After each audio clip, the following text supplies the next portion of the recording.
जी अस्सलाम वालेकुम।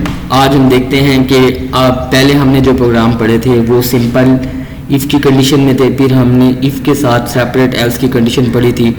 आज हम जो प्रोग्राम करेंगे वो एक्चुअली में एल्स इफ़ की कंडीशन के साथ होंगे। ठीक है, अब देखें सिंपल इफ़ और सिंपल एल्स की एक जो लिमिटेशन है वो ये है कि ये आपकी सिंपल या आपकी एक सिंगल स्टेटमेंट तक काम करते हैं। ठीक है, उसके बाद जहाँ पे आपको कंडीशंस बनानी हो, जहाँ पे एक से ज़्यादा कंडीशन इम्पोज करनी हो, वहाँ पे सिंपल एफ या एल्स की कंडीशन फेल हो जाती है। उस वक्त हमें क्या करना होता है कि हमें जो है वो एल्स इफ़ का सहारा लेना पड़ता है। ठीक है, हम एल्स इफ़ की कंडीशंस को यूज़ करते हैं और उससे जो है वो प्रोग्राम बनाते हैं। अब जितने भी नंबर ऑफ़ कंडीशंस हों उसमें शर्त क्या होती है कि आप हमेशा पहली कंडीशन को इफ़ के साथ टर्मिनेट करेंगे। ठीक है, इफ़ के साथ उसको यूज़ करेंगे और जो लास्ट कंडीशन है उसको एल्स के साथ टर्मिनेट करेंगे, यानी कि जो पहली कंडीशन है उसको एफ से स्टार्ट करके टर्मिनेट करेंगे और लास्ट कंडीशन को हमेशा जो है हम एल्स के साथ टर्मिनेट करेंगे। इन बिटवीन जितने भी कंडीशंस होंगी, ठीक है, वो हम एल्स इफ़ के साथ बनाएंगे। आई अगेन रिपीट कि पहली कंडीशन हमेशा इफ़ के साथ आती है, लास्ट कंडीशन एल्स के साथ आती है और इन बिटवीन जितने भी कंडीशंस होती हैं वो एल्स इफ़ के साथ ही आती हैं। ठीक है, तो ये जो है वो एल्स इफ़ के साथ जो है वो हमारा नोमेनक्लेचर या उसका सिंटैक्स होगा। ठीक है, अब सपोज हमें दो प्रॉब्लम्स दी गई हैं, हमने ये दो प्रॉब्लम सॉल्व करनी है। पहली प्रॉब्लम है write a program that calculates the net salary for the increased salary of government employees, the conditions are given as. ठीक है, अब सपोज हमें कंडीशन दी गई है कि अगर कोई सरकारी मुलाजिम है, ठीक है, उसकी तनख्वाह बढ़ गई है, अब वो तनख्वाह में इजाफा इस तरह हुआ है, अगर उसका ग्रेड 1 से 10 तक है तो उसकी सैलरी 30% बढ़ेगी। ठीक है, अगर उसका ग्रेड 11 से 16 तक है तो 25% तनख्वाह इंक्रीज होगी और अगर उसका ग्रेड 17 से 22 है तो उसकी गवर्नमेंट जो सैलरी है वो 20% इंक्रीज होगी। ठीक है, अब हम देखेंगे ये एल्स इफ की कंडीशन यूज़ करके हम इस प्रोग्राम को कैसे बनाएंगे। अब देखिए सबसे पहले आपके पास है इंक्लूड आयो स्ट्रीम। ठीक है, उसके बाद है include math dot H using name space STD और इंट मेन। ठीक है, और यहाँ से अब आपके पास उस तरह से अब देखें अब हमें डिफरेंट टाइप के जो है वो डाटा वेरिएबल डिफाइन करवाने हैं। अब देखें सबसे पहले तो हमें जो है वो सैलरी चाहिए होगी कि उसकी सैलरी कितनी है जिस पर्सन की भी हम इंक्रीमेंट कैलकुलेट कर रहे हैं। फिर हमें कैलकुलेट करना पड़ेगा कि उसका फिर हमें उसका ग्रेड चाहिए होगा कि उस पर्सन का जिसकी सैलरी कैलकुलेट करनी है उसका ग्रेड कौन सा है। ठीक है, उसके बाद हम देखेंगे कि इंक्रीमेंट कितना बना है और फिर हम देखेंगे कि उसकी इंक्रीमेंट के बाद नेट सैलरी फॉर एग्जांपल वो कितनी बनी है। अब ये चीज़ें थी जो हमने फॉर एग्जांपल जो है वो सबसे पहले डाटा टाइप डिफाइन करवा दिए। अब हम क्या करते हैं कि cout enter the salary of employ. For example हमने कहा कि सैलरी ऑफ एम्प्लॉय। ठीक है, ये हमने यहाँ से इंटर करवा दिया और सी इन में क्या आएगा सैलरी। इस तरह से cout enter the grade of employ. अब हमने ग्रेड एंटर करना है तो सी इन में आएगा ग्रेड। अच्छा जी, अब ये हमारे पास देखें सैलरी आ गई, ग्रेड आ गई। अब हम क्या करते हैं पहली कंडीशन बनाते हैं। अब देखें अब दोबारा हम कंडीशन पे गौर करें तो कंडीशन ये है कि अगर उसका ग्रेड 1 से 10 तक है तो उसकी तनख्वाह 30% बढ़नी चाहिए। अब गौर करें, देखें फॉर एग्जांपल हम कहते हैं कि if grade is less than equal to 10। ठीक है, याद रखिए इफ़ के साथ जो भी कंडीशन बनेगी वो हमेशा करली ब्रेसेस में आएगी। हम कहते हैं कि जो आपका इंक्रीमेंट बनता है वो पूरी सैलरी का फॉर एग्जांपल 30% है, ये हमने पूरी सैलरी का 30% लगा दिया। ठीक है, ये पहली कंडीशन बन गई। अब दूसरी कंडीशन क्या थी कि अगर उसका ग्रेड जो है वो 11 से 16 तक है। ठीक है, 11 से 16 तक है। अब ये कंडीशन जाएगी एल्स इफ के साथ। एल्स इफ देखें, अब ग्रेड क्या है, grade is less than equal to 16, यानी कि ये अब किसको कवर कर रहा है, 1 से 10 तक की कंडीशन यहाँ पे आ गई। अब 10 के बाद अगला नंबर कौन सा शुरू होता है, 11, क्योंकि 1 से 10 तक यहाँ पे कवर होगा, और इसका मतलब है नेक्स्ट कंडीशन जो है वो आपकी 11 से शुरू होगी, और आपने कंडीशन क्या लगा दी कि लेस देन और इक्वल टू 16, वो 16 तक जाएगी। और हम कहते हैं कि जी एल्स इफ की कंडीशन भी हमेशा कर्ली ब्रेसेस के अंदर आती है, increment is equal to salary multiply by, for example condition दी गई है दैट इज 20%, यानी कंडीशन दी गई है। अब ये मैंने आपको पहले भी कहा कि आपके पास जितनी कंडीशन हो, पहली कंडीशन हमेशा इफ के साथ आएगी, ठीक है, और आखिरी कंडीशन एल्स के साथ आएगी, रिमेनिंग इन बिटवीन जितने भी कंडीशंस हैं वो एल्स इफ के साथ आएंगी। अब हमें यहाँ पे 3 कंडीशंस दी गई थी, ठीक है, ये पहली कंडीशन, ये दूसरी कंडीशन और ये तीसरी कंडीशन। पहली कंडीशन हमेशा इफ के साथ और लास्ट कंडीशन एल्स के साथ, इन बिटवीन एक कंडीशन बचती है तो वो एल्स इफ के साथ आएगी, ठीक है। अब ये बन गया।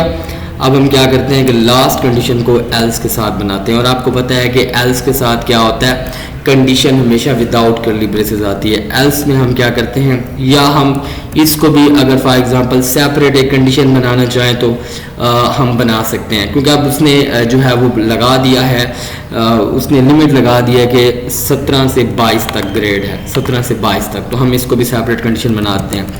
Else if grade is less than equal to 22, ठीक है। यानी कि अब आपने क्या कहा कि ये ग्रेड, अगर देखो अब गौर करें, पहली कंडीशन क्या थी कि अगर 1 से 10 तक यहाँ पे कवर हुआ, 10 तक आ गया, 10 के बाद अगला नंबर 11 है तो 11 से 16 तक दूसरी कंडीशन में आ गया। अब तीसरा क्या बनता है, 16 के बाद 17 आता है, 17 के बाद आपने लिमिट लगा दी 22 तक कंडीशन यहाँ पे आ गई, ठीक है। अब लास्ट कंडीशन हम वैसे बना लेते हैं एल्स के साथ, उसमें हम क्या कहते हैं कि एल्स, ठीक है, एल्स में ये है कि ये सारी एल्स में, अच्छा इफ एल्स के अंदर इंक्रीमेंट कितना बन गया, ये भी आपके पास आएगा, यहाँ से increment is equal to salary multiply by 20%, ठीक है, ये कंडीशन बन गई। अब लास्ट कंडीशन हम बना लेते हैं एल्स के साथ कि अगर 22 तक हमें कंडीशन दी गई है कि ग्रेड 22 है, अगर कोई ग्रेड 22 से ज़्यादा आपके पास ग्रेड इंटर करता है तो हम कहते हैं कि सी आउट कंडीशन प्रिंट हो grade is invalid. For example हम लास्ट कंडीशन को इस तरह से ले गए, हमने एक सेपरेट कंडीशन बना ली। अब ये सारा कुछ हमारे पास आ गया, इंक्रीमेंट आ गया। अब हम क्या है, इस इंक्रीमेंट को प्रिंट करवा देते हैं, सी आउट द नेट। अच्छा, अब यहाँ से थोड़ी चीज़ और, अब देखें ये अभी तो हमारे पास इंक्रीमेंट बना ना, अब हमने नेट सैलरी कैलकुलेट करनी है, तो आपके पास नेट सैलरी आएगी इंक्रीमेंट प्लस ओरिजिनल सैलरी। देखें ना, नेट सैलरी तभी बनेगी जब हम इंक्रीमेंट को ओरिजिनल सैलरी में ऐड करेंगे, ठीक है। अब नेट सैलरी बन गई और सी आउट में क्या आएगा, the net salary is equal to, और यहाँ से हम प्रिंट करवा देते हैं नेट सैलरी, और प्रोग्राम यहाँ से टर्मिनेट करते हैं, रिटर्न 0। ये हमारी कंडीशंस बन गई। प्रोग्राम को मैंने ऑलरेडी सेव किया हुआ है, ठीक है, ये सैलरी इंक्रीमेंट प्रोजेक्ट के नाम से मैंने इसको ऑलरेडी सेव किया हुआ है। अब हम इसको एग्जीक्यूट करते हैं। अब मैं इसको कंपाइल करता हूँ तो देखें 0 एरर्स 0 वार्निंग्स, ठीक है। अब मैं इसको क्या करता हूँ, रन करता हूँ। देखें अब सबसे पहले मैं सैलरी एंटर करता हूँ, फॉर एग्जांपल गवर्नमेंट एम्प्लॉय की सैलरी है 10,000। अब वो कह रहे हैं कि आप ग्रेड एंटर करें, फॉर एग्जांपल मैं उसका ग्रेड एंटर करता हूँ 6, कि उसका ग्रेड है 6। तो देखिए अब उसकी जो नेट सैलरी आपके पास आई है वो 13,000 रुपये आई है। हमने कंडीशन क्या लगाई थी, कंडीशन यहाँ पे क्या बनी थी कि अगर 1 से 10 तक ग्रेड है तो 30% सैलरी इंक्रीज हो, ठीक है। अब देखें आपको पता है कि 10,000 का 30% 3,000 होता है, तो 3,000 उसमें जमा होके 13,000 पे बन गए, ठीक है। अब हम फॉर एग्जांपल क्या करते हैं कि हम कोई और ग्रेड, फॉर एग्जांपल अब गवर्नमेंट एम्प्लॉय की सैलरी है 20,000 और उसका जो ग्रेड है फॉर एग्जांपल वो 14 है। इसके लिए हमने कंडीशन क्या लगाया था कि 25% तनख्वाह इंक्रीज़ होगी। अब देखें आपके पास तनख्वाह नेट सैलरी है 25,000 रुपये।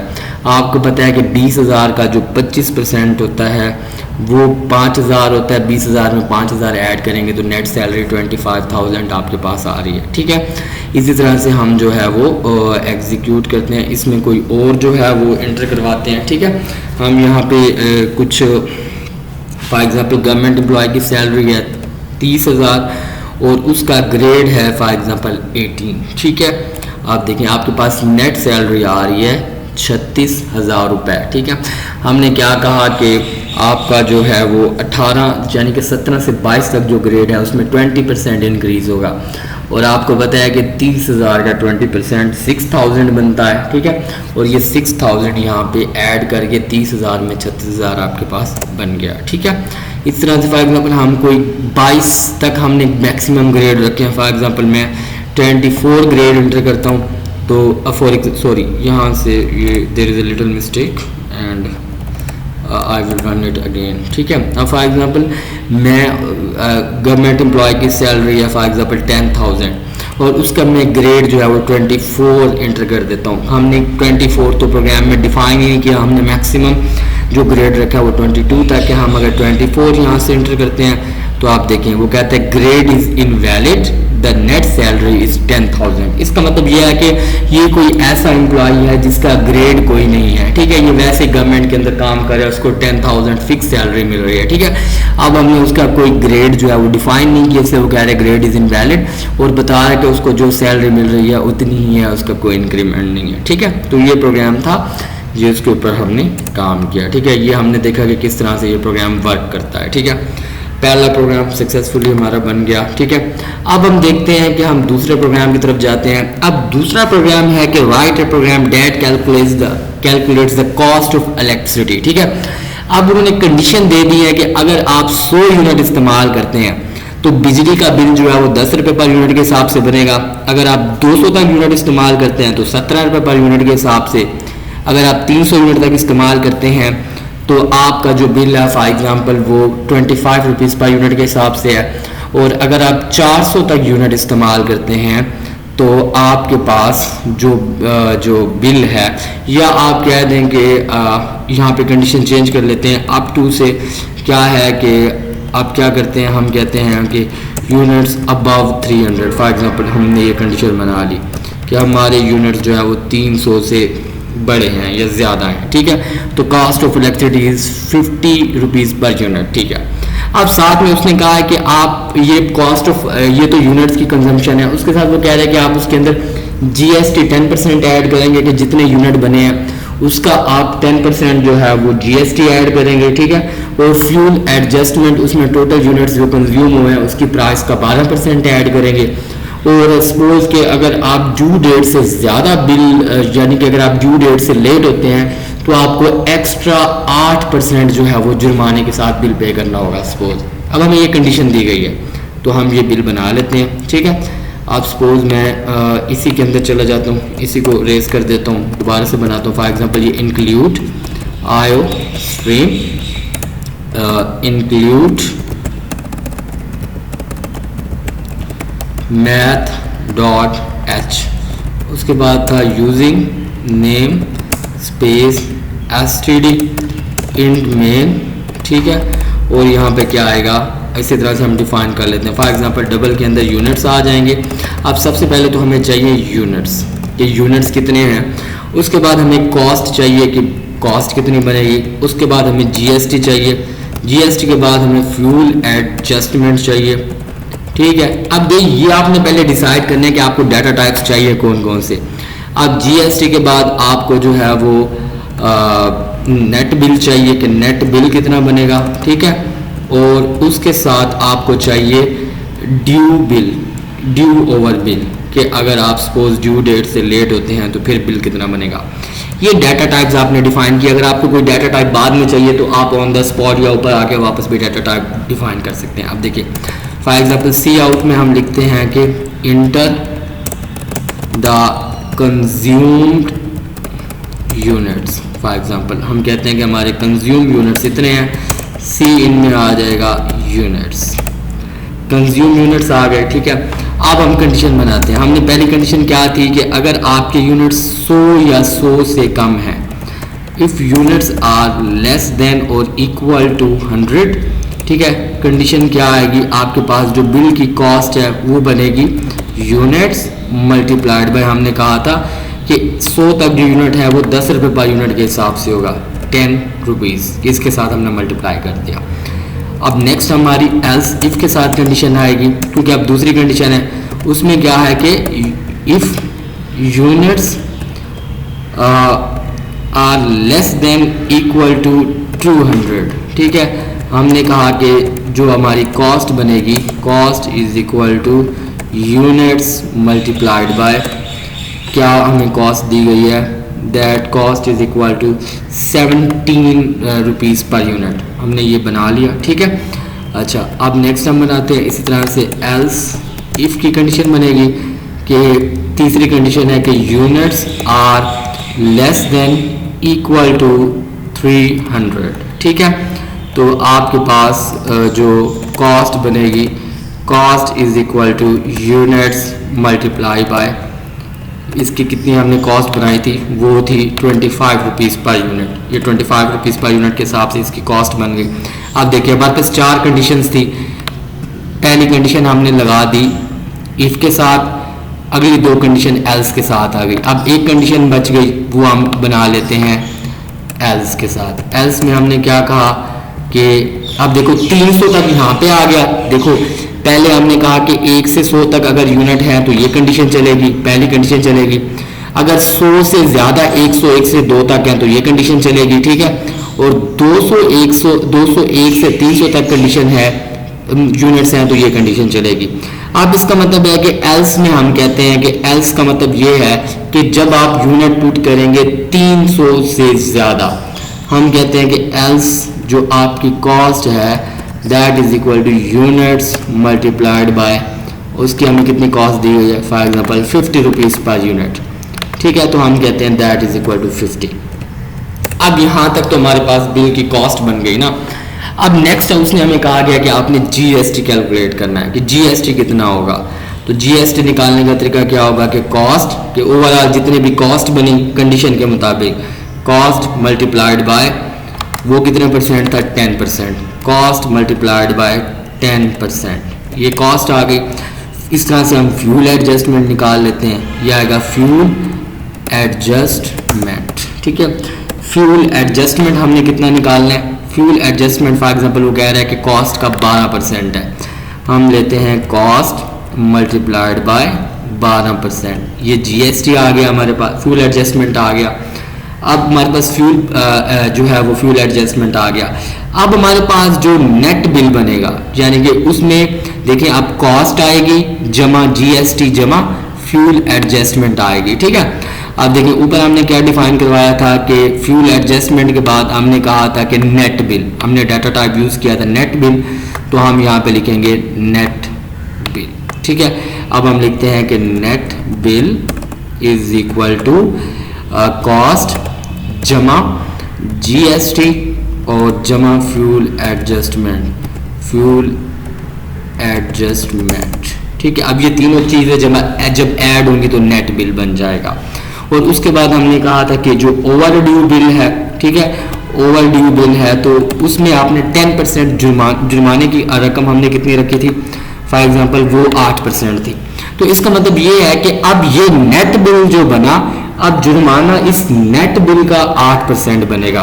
तो हम क्या लिखते हैं कि overdue bill is equal to net bill multiplied by 8% of date 8%, ठीक है। इससे क्या होगा कि आप कैलकुलेट कर लेंगे। अब देखिए आपके पास ओवर ड्यू बिल भी आ गया, ठीक है। अब हम प्रिंट करवा लेते हैं कि cout the net bill is equal to, और यहाँ से हम क्या करते हैं कि हमने जो नेट बिल बनाया है वो आ गया।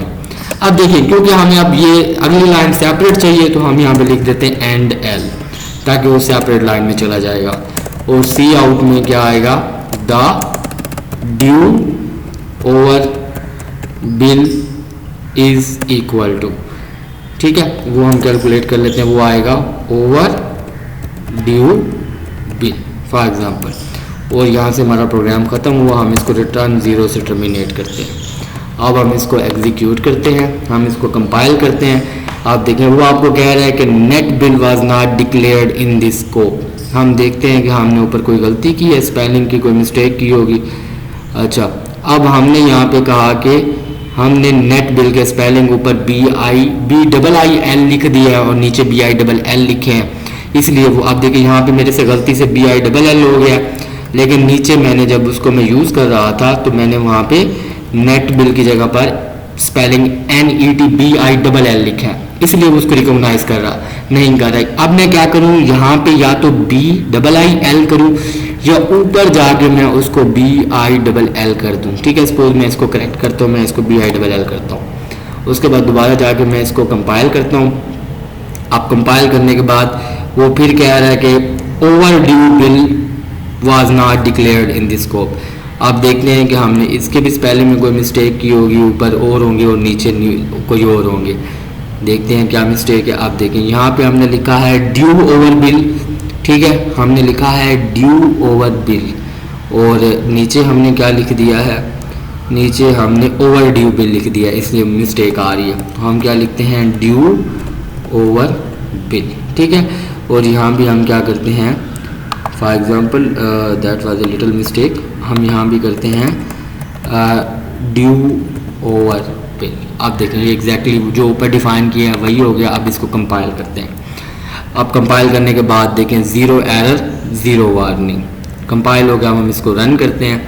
अब आपसे पूछ रहा है कंज्यूम यूनिट, फॉर एग्जांपल मेरे कंज्यूम यूनिट्स 45 हैं, तो उसने आपको बता दिया कि आपका नेट बिल 549 रुपीज़ है और ये इतना उसका जुर्माना बनेगा, ये 43.92 रुपीज़ जुर्माना पे करना होगा। अब हम देखते हैं कि जुर्माने के साथ बिल कितना बनेगा, तो हम क्या कर सकते हैं, हम वो भी कैलकुलेट कर सकते हैं।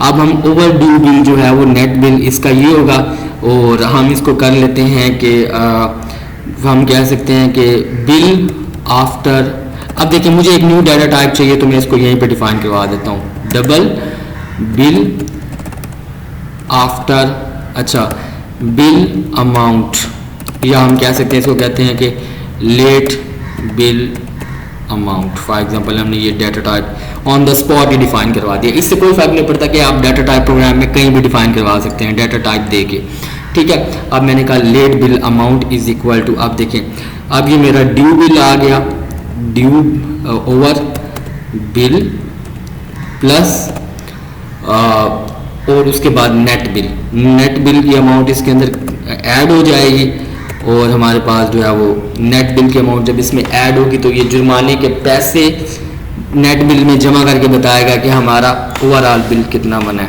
ठीक है। तो अब हम कहते हैं कि अब हम एक और जो है वो यहाँ पे स्टेटमेंट प्रिंट करवा देते हैं। अब यहाँ पे इसको भी मैं एंड डेल दे देता हूँ ताकि वो नेक्स्ट लाइन में चला जाए, और यहाँ से आएगा cout the late amount bill is equal to, और यहाँ से आ गया आपके पास लेट बिल अमाउंट, ठीक है, लेट बिल अमाउंट मेरे पास आ गई, ठीक है। अब मैं यहाँ से इसको सेव करता हूँ, कंपाइल करता हूँ, और कंपाइल करने के बाद देखिए आपके पास 0 एरर और 0 वार्निंग, ठीक है।